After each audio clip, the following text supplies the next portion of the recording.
This is Jed McKay, and you're listening to Into the Night, the Moon Knight podcast.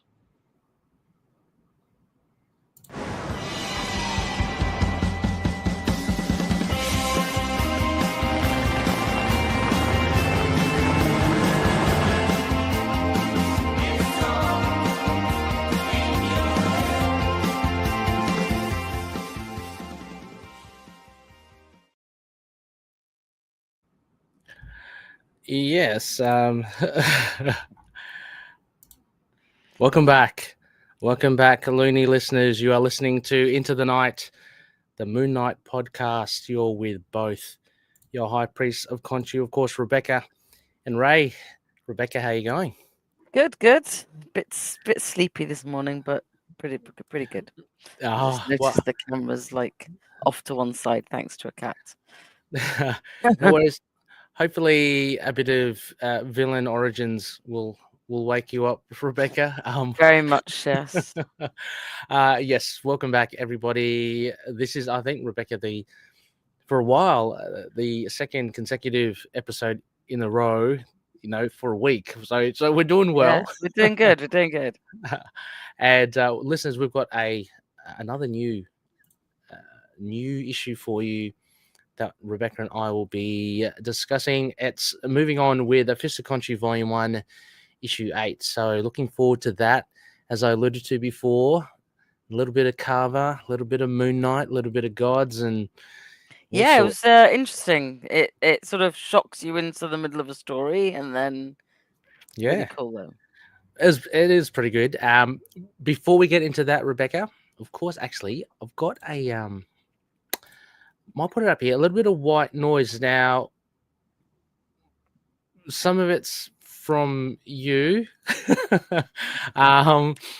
and some of it's from a huge shout out to Mario, and yeah, always got to say Mario as well. Mario's got a fantastic comment for this issue as well. We have missed Mario's previous issues reviews, we have. So I'd like to catch up. That's on us. That is on us. Like to catch up on that, Mario. But thank you for all your stuff in the community and on the group and the page. It's really really appreciated. Anyway, Rebecca, for white noise, what I do is let's flick it over here. What I wanted to do first was, I was kind of going through the Facebook group and got to kind of shout out some cosplayers, right? I mean, yeah, that was so amazing. Yeah, and there are so many Moon Knight cosplayers out now, which is thanks to the TV show and Jed McKay. But they never, I guess we never gave him a full wrap. So I just want to wrap a couple here. This first one is courtesy. I think the cosplayer's name, is Derek Shackleton. He's a cosplayer in San Diego. This was posted up by Brian Hartless, a fellow loony in the group, and it's off Derek Shackleton's Instagram. So that's at Creed Cosplay on Instagram. I've got the links in the show descriptions. So go check it out. Yeah, very like the added ank to the leg and stuff. Oh yeah, exactly. But he's got the nice flare there with the gold and the black and white. I should also preface, apologies, podcast listeners. Rebecca and I, we do have a video version of this. It's podcast. Very hard to describe, like cosplay. For me, it looks like Moon Knight. Yeah, the visor, not the visor, the mask is slightly different, I'd say. Yes, I don't know if that's from a show or something. A game. Yeah, there is a different, and the costume's not one that we see in the comics, but it's very obviously Moon Knight. So and exactly. So it could be a little play on it. Derek Shackleton's done a kind of riff on the designs, or as you say, could be from Rivals or some other gameplay, but looks pretty cool.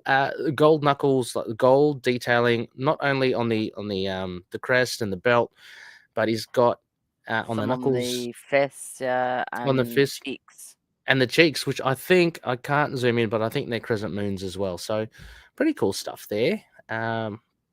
So well done there, Rebecca. This other one. Some girl visited a friend of mine's stand and didn't have the mask on, and he was like, "Hey, cool mask." And then I looked up and went, "Wait! I need to take a photo." So I don't know her name, unfortunately. But pretty cool. Yeah. It's very cool. Yeah, it's always cool to see, I guess, Mr. Knight, the costume out, because for all intents, it is simple, but it is hard to pull off, and I like the mask in this one. And the suit's done fine as well. Rebecca, missing out the boxer shorts, as I mentioned, maybe. Well, I mean, it wasn't that nice a day yesterday in London, is all I'm saying. So yeah, fair enough. And I wouldn't want her to have gone topless either. So no, that's true. But yeah, great effort there, Rebecca. Actually, I just been to a collector-con today. Oh yeah, how was it? Took the little fella. Yeah, it was good. I mean, a few cosplayers, I could count them on one hand. It wasn't that huge. It was more just all collectibles and stuff. But Finn had a photo with a stormtrooper and nice. Yeah, another Star Wars character. I'm not sure who they are. But I recognize them. I recognize them, but I just don't know who they are. So no, really cool. I love the cosplay here. I don't have a visual of the next kind of news, Rebecca, but you did post to me. There was an article. I should probably add this to the show link as well. It was more discussion on Moon Knight season 2. Yeah. The reason I sent it to you, because wherever I was, I couldn't get the link to work to put it in the Discord, and I was like, I want to have I don't remember what I was saying. It was it Jeremy Slater talking about Moon Knight and saying it's up to Feige and Oscar Isaac if there's more. So it was like a little bit more hopeful than the previous things we've heard about it, but not really that much hopeful, because I mean, obviously it's up to Feige and Oscar Isaac. As an interview with comicbook.com, and it was Jeremy Slater was asked what needs to happen for season 2. And he said, talk to Feige, talk to Isaac. When they decide they want it, they'll have it. Yeah, which is interesting. I mean, it's good to know, I guess, running it past obviously Feige, but Oscar Isaac, if there's something there that is interesting enough for him, I guess he's. I'm looking at the glass half full, Rebecca, and he's I mean, like it's. I posted it because it's more positive than we heard last time. But I mean, genuinely, do I think it makes a difference? Not really. I mean, I think he's just saying it nicely when put on the spot. That it's not really up to him, but he'd be happy to do it. Yeah. The season 2's. I mean, at this point, it's more likely that will, there's been rumblings about Moon Knight in Secret Wars, or in that movie coming out. I think that's probably more likely than a TV show at the moment. It's considering as well, and the article speaks to it, how the TV shows, they've kind of Disney/Marvel have shifted kind of how they do them. I think Moon Knight was She-Hulk, and we're kind of that last batch of ones where they just kind of threw everything at us. Whereas Daredevil, now it's going to become a lot more conventional TV. Apparently quality based, but I mean, I enjoyed a lot of these. Like the only one I genuinely didn't enjoy, I think, was Secret Invasion. Oh my gosh, Secret Invasion! I still haven't finished that, Rebecca. And it had some amazing performances, and that's what annoys me the most. Is that I really, really liked the baddie, and obviously Ben Mendelsohn is always great. Ben Mendelsohn. Olivia Colman, Emilia Clarke. It was just content was trash. I mean, like, you can't really get past the fact that the writing was unbelievable and terrible when the cast is doing their best. So I know, and it kind of kicked off really well. Like that first episode, it didn't start off terribly. So but then it just, I mean, that must have been it, because I just totally lost interest in it. It was a chore. It became. I'm sorry, everyone involved in it, but it became a chore to actually watch, and then I just faded out. I couldn't even finish it. So anyway. it just got ridiculous. Is really. I mean, it got to the point where you're just like, why are they doing this? And it makes no sense, etc., etc. Yeah, exactly. Next one I've got here, again, a big thank you to Mario for this Digicom. Coming in September, we've got a sneak peek variant covers. So there's a whole slew of Marvel variant covers for Marvel Mystic Mayhem. Rebecca, this is like, I think it's a video game again. It's on the website. There's a website. I've added a link to it. There's a lot of groundswell for it. Moon Knight's on the cover. Looks pretty good. Cover by Natisse. What? Oh, sorry, it's a variant cover by NetEase Games. NetEase so it'll be Games, like this digital art from someone at NetEase. Yeah, I think it's fine. I mean, I don't love the design, but it's a very striking cover. I think it's. I won't say that it looks like there are praying hands over his crotch, but it looks like there's praying hands over his crotch. And I'm very sorry for pointing that out because I'm sure nobody else is thinking in that way.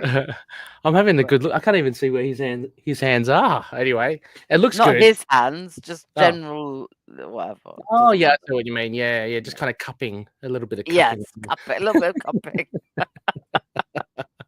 And a nice mango color there. I did say yellow. It's more. I actually do genuinely think it's a very striking cover and not a bad design. His hands are crossing his chest, Ray, and they've got a crescent in each of them in his hands. Oh yes. Okay, I can see them now. Yeah.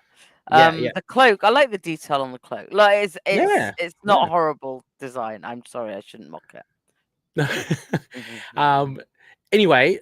That's kind of the news that I had. I've got a couple of other slides here, Rebecca, as a bit of an appetizer for our review coming up.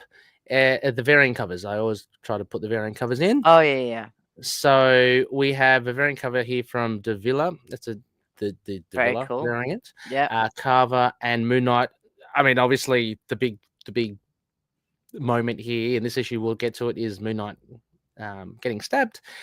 So there is very nice, very striking. Just the two. It's very similar to kind of like the original cover. I'm just looking over to the screen I've got over here, and I thought so. Yeah. Yeah, but they're very nice. So I wouldn't mind getting it. Oh, I should mention as well, Rebecca. I'm not sure if I sent you the photos. I managed to get 3 variant covers to Fistaconchu 1 at the con today. Yeah, just for I picked peanuts. up that Peach Momoko one. Oh. Yeah. Of whichever issue we were talking about, that was cool. Well, I don't have any signed, but I should send one over to you, Rebecca, because you're always very good. You always send something over to me. I'll send you over one of the variant covers. It's quite nice. I mean, all 3 of them. You don't have to. So. It's a pleasure. So this is the one, the Davila variant. The other one is, the next one is the Timeless variant. I'm assuming it's Alex Ross. I didn't get the credits. I'm assuming it is. I have no idea. Yeah, so it looks pretty cool. He's pointing at you. Pointing at us, and for podcast listeners, is very Alex Ross.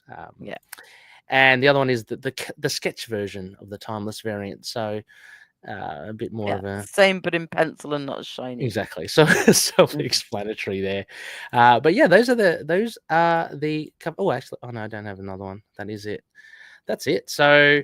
Yeah, that was a little bit of the white noise. I've actually had some this week. It's quite nice. Yeah.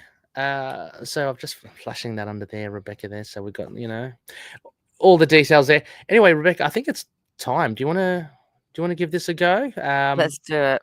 Let us have a go. I am going to flick it over now to. There it is. That worked almost. No, it did work. I did, yeah. Well, I wanted to full screen it and hide those little toggles at the top. But anyway, Rebecca and I, here we are at Cut Down to Size by Carver. I think I've called this episode Carver Up. I mean, it's a good name. Yeah, it's a good name. But yes, so Cover, as you can see, again, podcast listeners, traditional Carver in a nice pink suit. I really love very striking deep pink suit. Yeah. And David Paratore is a cover artist there. So again, quite consistent. And the sword, Rebecca. Oh my gosh, I should say, obviously, of course, spoiler warnings for everybody, because this is relatively new. It's the time that we are talking about this, but this was a cool one. Anyway. Yeah, this is the story of a sword and its girl, boy. Yeah. Yeah. And the origin is pretty cool. Yeah. So, Rebecca, would you be able to maybe let the listeners know the title and the credits? Yes, it is called Dragon Slayer. Wonder why. A little bit of a hint there. Writer Jed McKay, artist Devmalia Pramanik, colors by Rochelle Rosenberg, letter of VC Corey Pettit, cover artist David Paratore. He's just gone through it. It was Alex Ross. Confirmed. And we don't need to do editors and stuff, whatever, but editor Devin Lewis. So, he's in charge of the Moon Knight corner of the world at the moment. And he's been doing very well. I think so. I mean, probably quite an easy task, given that, Jed's been doing it since he took over, and Jed's got a good handle on it. So, I don't know what else Devin Lewis is covering right now. So, but let's, give him his props, doing a good job. Didn't mean to downplay that. No, I think he's been doing well. I always think of Jake. I've got to hope I get this right. Jake Thomas, the old editor. He was awesome, and he was on a lot of good stuff as well. So it's just I'll just say, I usually say it so I remember to keep an eye out for what other stuff they're editing. Yeah. And just as a little, little name drop, Rebecca, because why not? We touched base ages ago with Devmalia Pramanik, remember? We did, yes. And he sent a message, and I had missed it completely for nearly over a year or something. But I've reached out again. I apologized profusely. I said, I'm so sorry. Life has got, the better of me. But he's so nice. He's very keen to come on, Rebecca, again. Yeah, we're very keen to have him on. Yeah, we've not really been able to done a deep dive with one of the artists yet. So no, but looking forward to it. He did admit that at the moment he's snowed under with a deadline, but he assured me that he'll circle around back. Yeah, but no, I can't wait. So stay tuned, loonies. We might have a Devmalia Pramanik to chat with and get to know like the inner workings of all the how that works, especially as we've had a really interesting run of art across the last few issues. Yeah, it's been fantastic. Like this one has some really, really funky stuff in. Really, oh god, really good. I mean, we were fawning over Carbono. This is just brilliant. Anyway, so I guess what we usually do, loonies, if you don't know, first impressions, we'll go through a little bit of a nutshell. Then Rebecca and I will we'll flick through the comic and we'll just talk about what we want to talk about. It's pretty straightforward. This story is pretty straightforward. It's essentially an issue dedicated to letting us know more about Carver, who's the bodyguard of Achilles Fairchild. Yeah, we see her background. She's alluded to it before, having worked with Roxxon, and how she came across like an Asgardian like enchanted sword, I guess it is. Definitely. Yeah, it's Soul Stealer. It's a soul stealer, which is fantastic. It's really great. So we know previously as well, as mentioned, Midnight Mission had been gobbled up or stolen by this sword. Carver's done that.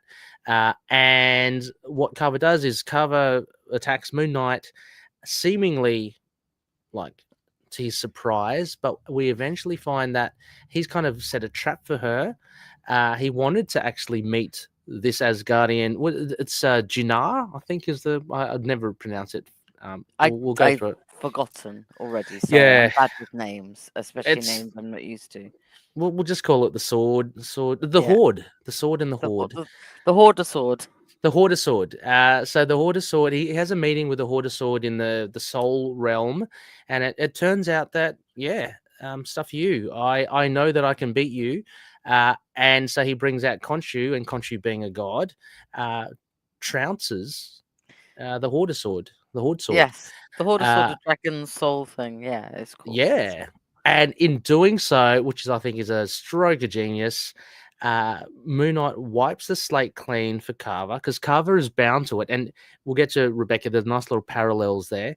Carver's bound to the sword, but Moon Knight wipes that clean, so she kind of owes him now. But he's also got a funky sword now.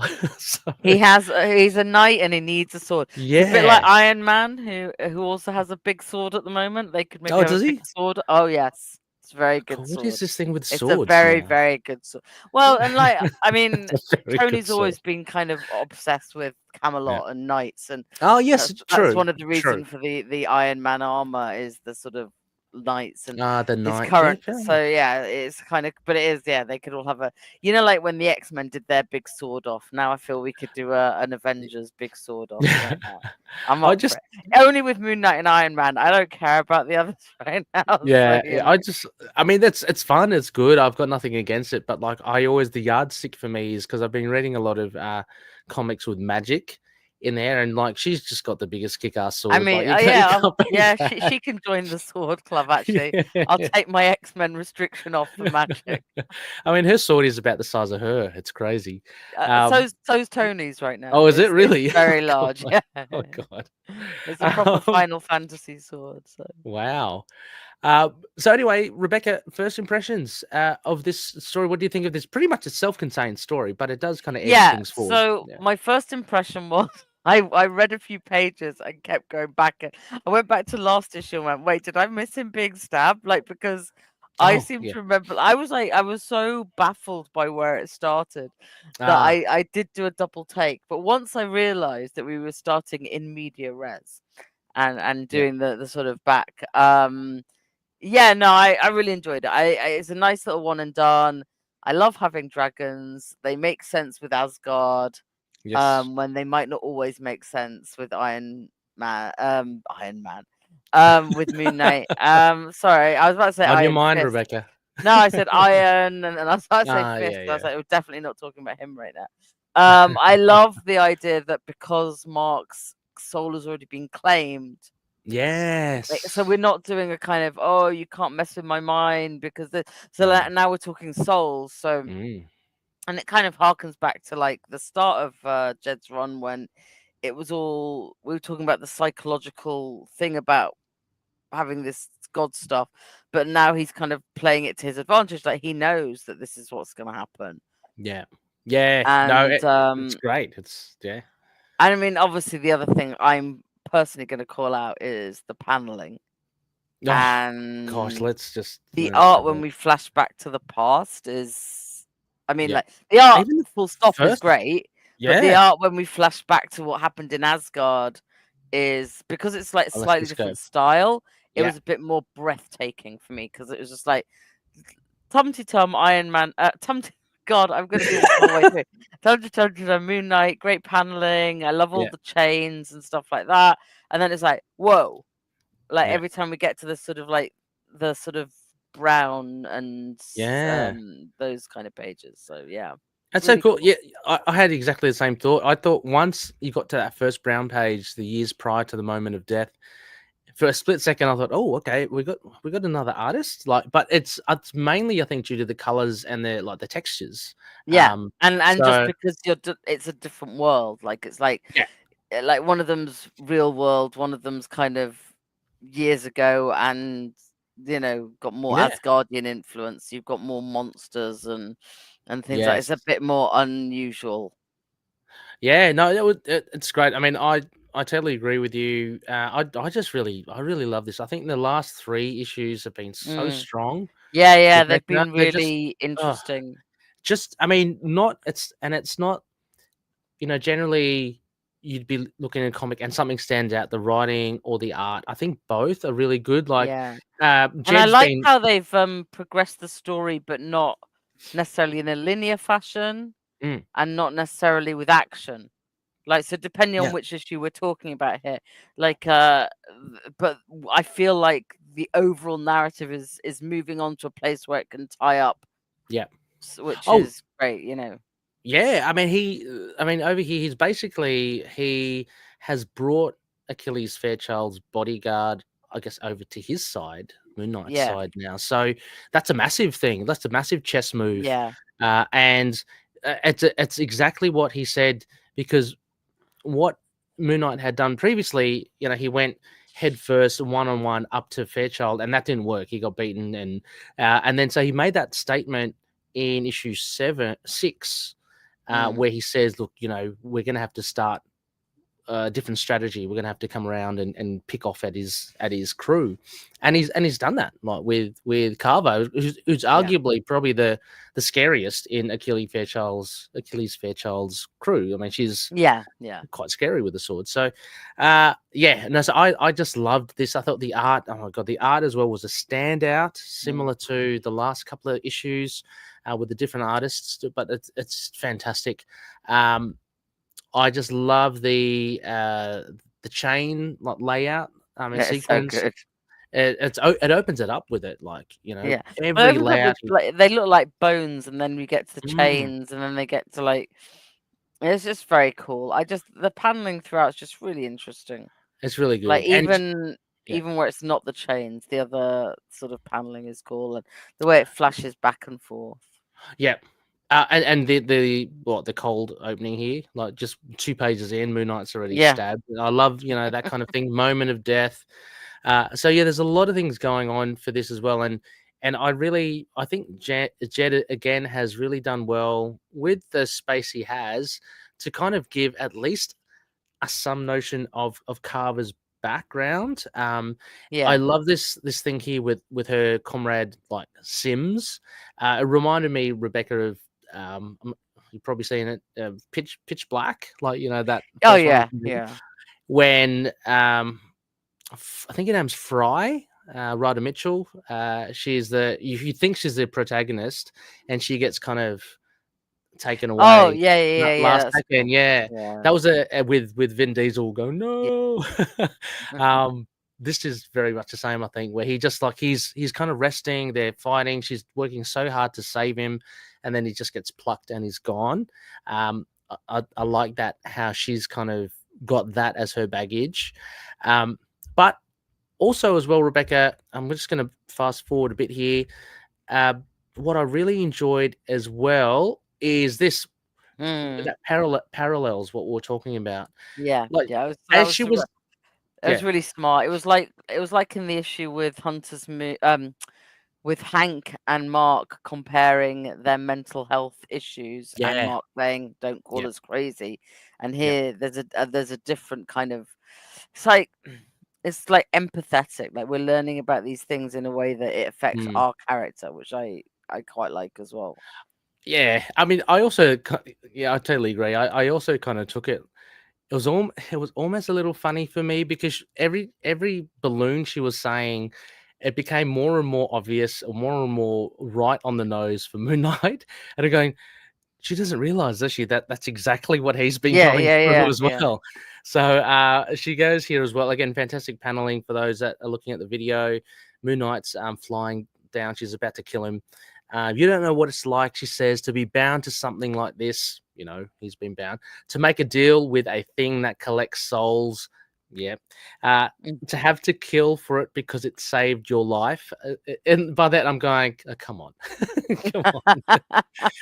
Moon Knight must be like smirking the hell out of that. But that is so funny. And and then, oh God, this panel again. His cape is everywhere. And I love his cape.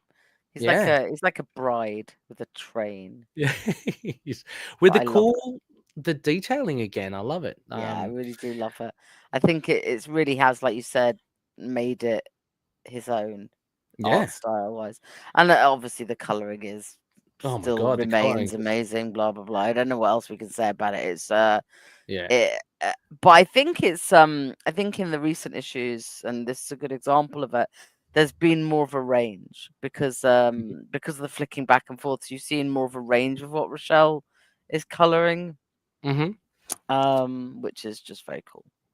It is very cool indeed. So Moon Knight, as you mentioned. Oh, I forgot. We kind of glossed a little bit over it about the love of dragons. So the sword, I think its first victim it took was this huge dragon, and apparently that's kind of what it I think it is the dragon, isn't it? The soul, it is the dragon. Oh, I thought it made mention something about like I don't know. Did I read it badly? I was born in murder. When Ori the Mad. No, because the dragon is the horde. The dragon says, "Look at my horde." So I think it is. Oh, because it says that's because he says, When Ori still the hot man metal blade into the to the breast still of a hot. great sleeping worm to quench it. Okay, so Yeah, it I think was the worm was. Yeah, and then it said that then soul the was my worm. first. Yeah, Yeah. and has ever been my nature. So I think it's kind Okay, of so imprinted on the first yeah, one, which is yeah. okay. But yeah, I mean, dragons are cool. I do love it. And Jed's kind I of want set to it know up. if he's going to be able to get the mission out, but I hope so. I hope so. It'll be imagine that he's I think, as I said at the time, though, I can understand why the mission is kind of gone. problematic in terms of the power, but I do love it. But I just love how he's collecting all. Like now he's got this kind of enchanted sword. If he had the mission, it'd be like this is a very It's different. getting like properly mythic. Yeah. So anyway, the fantastic confrontation here with the dragon, just bound in chains, and so Carver stabs him, but that doesn't do anything really because he said, "My boss spoke to your boss." I mean, look at this page. Come on, so cool. It is so cool. There was a thing. God, what did it say? I've just lost my train there, but yeah, it is very cool. Jed sets it up earlier. Like, I think the dragon speaks about, Fairchild. He promised that he could, cure Carver of it, but he's an Asgardian. He's not a god, so you kind of know that. Okay, this guy also as well is not on god level, right? Yeah, no. So once you get Khonshu, who I loved his arrogance, like who doesn't love his arrogance? Yeah, but what was it like? Who dares defy the god of gods? It's like you're the god of the great god. Yeah, I thought that was really interesting. I was like, "Are you Khonshu? Like, are you really?" That's a lot. That's a big call. But he, if you have Khonshu on your side, I would have him on my side for sure. So he doesn't. He's about to smite Ginar, but as you said beautifully, like I'm a knight and I need a sword. And so we're getting this time and time again of Moon Knight. He's now like Mr. Immortal, right? He just can come back and come back. He was a little bit, but this time he didn't actually die, right? Or did? Well, I guess he did. Oh well, but I'm assuming a trap thing. Yeah. But I mean, he did a little bit before. But I mean, even Mensch was so, I guess, sparse. No, he has. It recently died a lot. Yeah. So he's racking up, which means he's closer and closer to becoming closer insane. to the insane hall of old Iron Moon Knights. I love that as well. More paneling here, Rebecca. Just fantastic. Like it just, I don't know what the intent is, but it looks really cool about the panels. Like they bleed off into rounded corners. Yeah, that's one I'd be interested in asking about because it's visually. Is it the cape? Maybe the cape. It's incredibly grabbing. Yeah, it is. Maybe it is the cape coming around all of us. But even that first two panels, the break in the middle of the sword. Yeah. Just like there's some really interesting. It looks great. Yeah. I don't know if I fully get it. And you're right. At the bottom, the sword cuts through a panel line.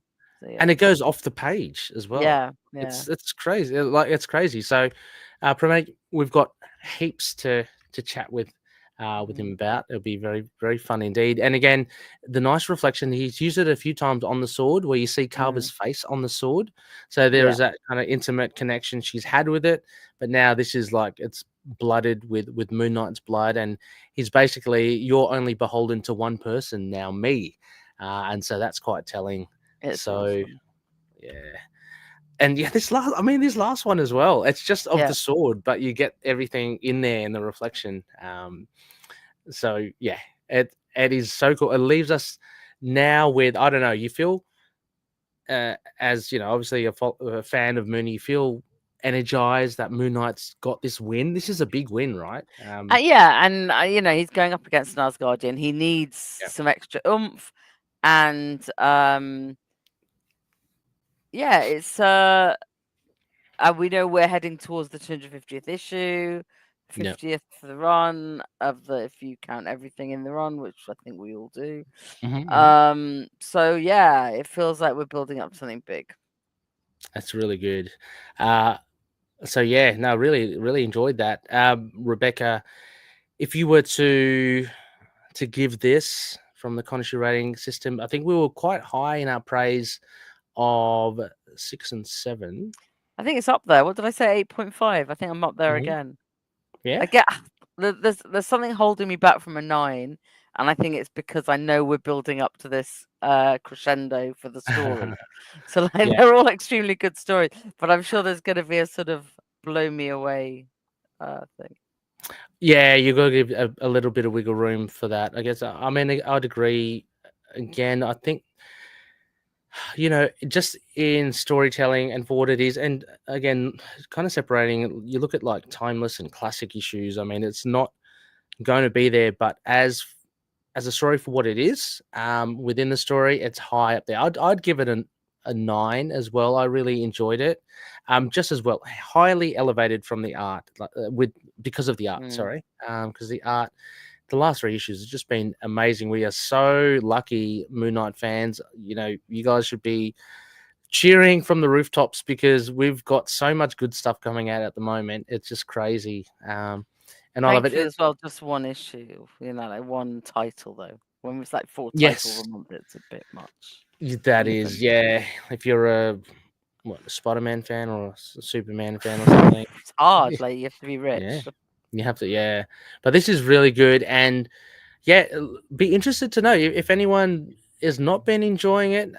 Because we we do see a lot of people who do enjoy it. I'd love to see.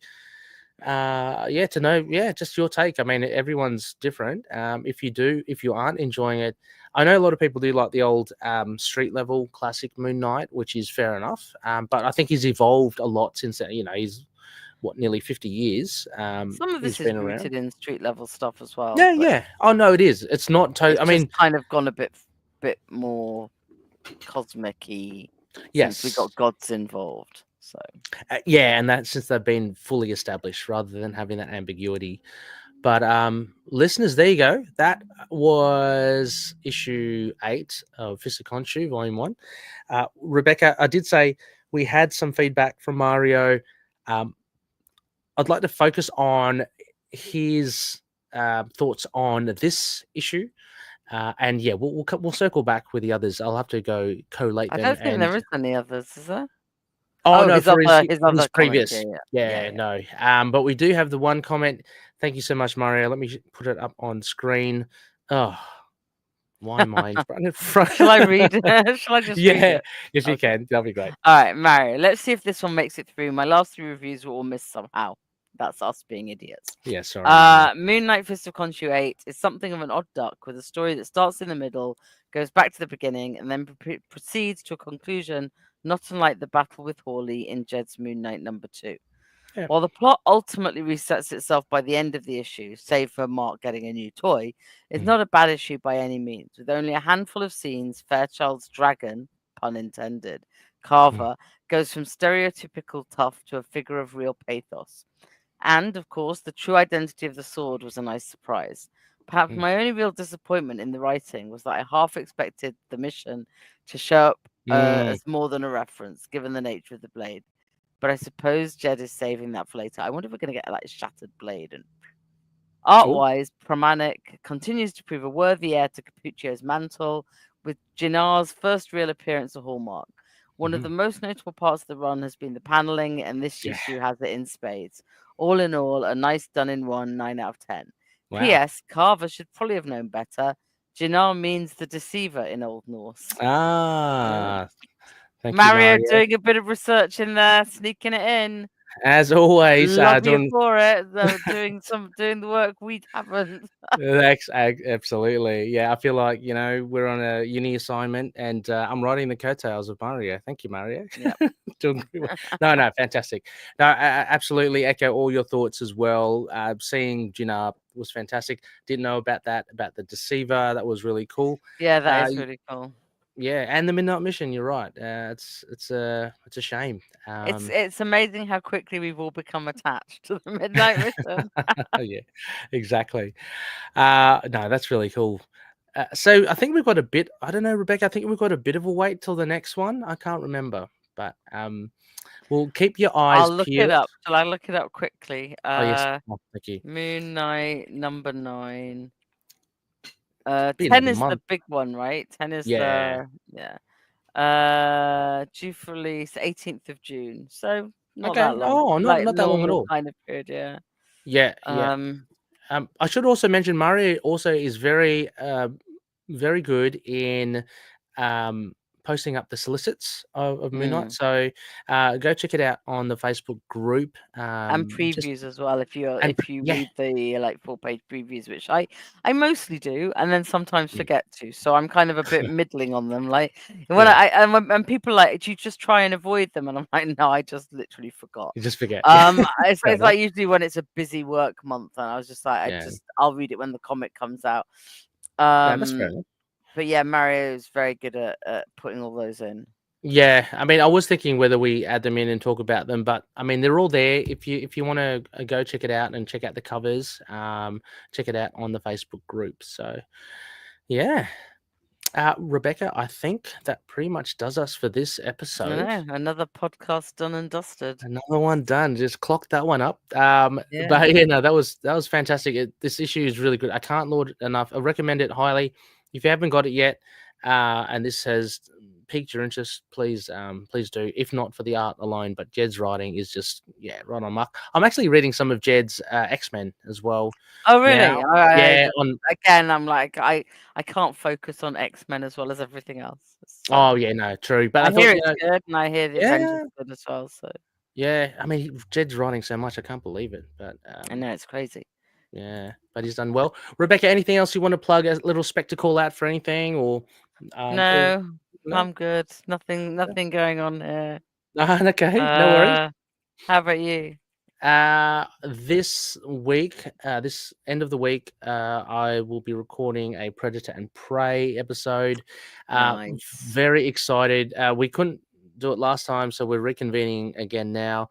It's basically just gonna chat about everything that's coming up, like a kind of a reestablish what's up ahead. And we've got Badlands and Killer of Killers, the 2 movies coming out. So there's plenty to talk about there. So looking forward to that. Yeah, lots to catch up on. Yeah. And there will be a playthrough, Ray Plays Games. I think I'll be, hopefully, may or may not, just check it out. Teaming up with Martijn again from the Netherlands. He's very busy setting up the Connor Heroes over there in the Netherlands. But if we have some time, we're going to do another playthrough. I think Martijn and I are going to do. We're going to be Rocket and Groot. We're going to do that. I'll play Groot, be Rocket, and we're going to take on a baddie. Should be fun. Is that just because you don't want to say anything? So you're like, I'll just say Groot. I am exactly. Groot. Yeah, I'll just say that. Yeah, actually, I should say that to Martijn, and he'll just get a little bit peeved. You want me to do this? I am Groot. Anyway, Rebecca, thank you so much again. Always a pleasure. Always a pleasure. And until next time, everybody, may you watch over the denizens of the night. Catch you later. Yeah, and see you. Bye.